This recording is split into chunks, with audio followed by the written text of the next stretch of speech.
Hey folks, it's Allison. We are in Lent and we are working on striving for holiness, right? So maybe we've given some things up.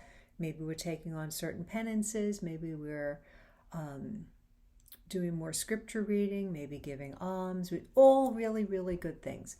But one of the things that I've seen over the years as a therapist is that people often have a lot of problems with other people because of their style of communication.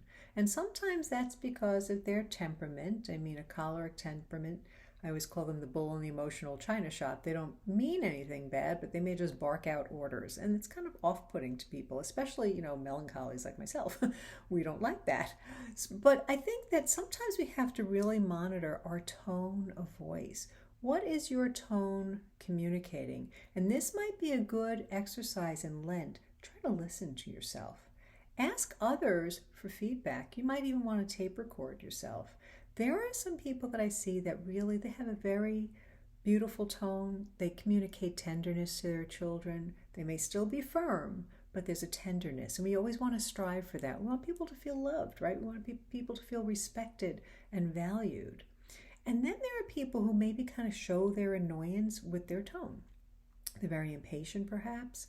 And then there's a class of people that I have seen, and know personally, that after everything they say, there's a silent comma, you idiot. Like, what are you doing it that way for? Silent comma, you idiot. Or, when are you going to be ready? You idiot. So I think we got to really think about that because I think that causes a tremendous amount of trouble in relationships. And it's also one of the reasons I don't recommend having serious conversations over email or text with somebody that in a close relationship, because things get misinterpreted and often people project their own tone into what you've written, even though that might not be the spirit or tone in which you've written it. So it's really important. There's a great line.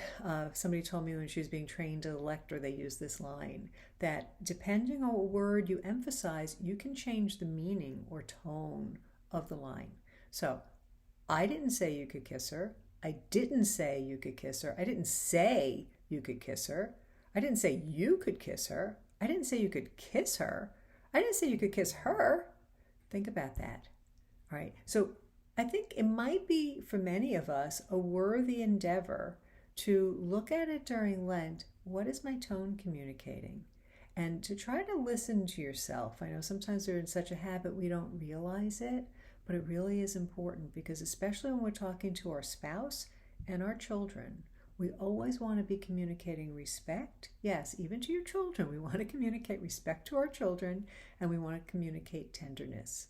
All right, and if we're missing the mark on that, we might have a heart in the right place. We may be doing all the right things, but if they're not feeling it because they're getting, they're hearing this tone, it can be very demoralizing.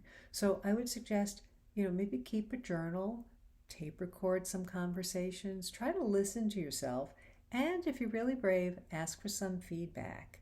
What do I sound like when I talk to my spouse? What do I sound like when I talk to my employers or my employees? How is it coming across?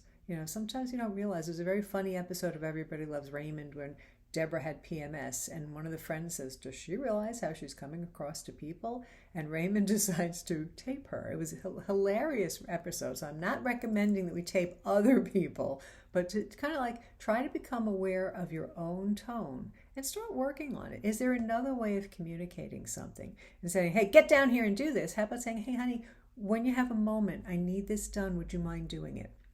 I know some parents are probably laughing that their kids will never do it that way. It takes some time. We can still be firm. And sometimes having the consequences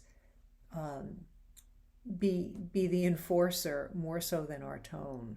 Often parents that are yelling at their kids all the time, which is really horrible for kids, but also they learn after a while to tune it out.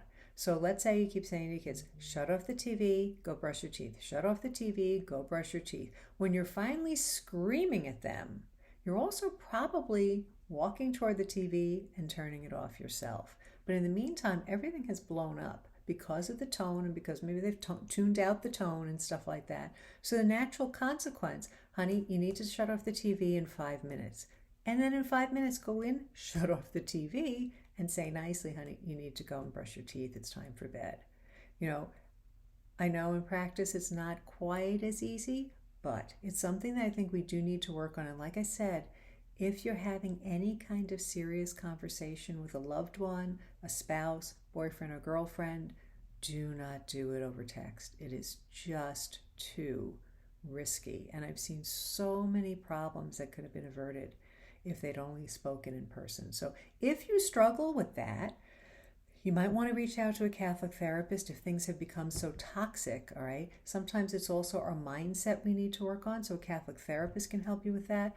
And maybe it's not something where it's really a big debilitating problem, but you do want to learn how to communicate better in relationships to get better results.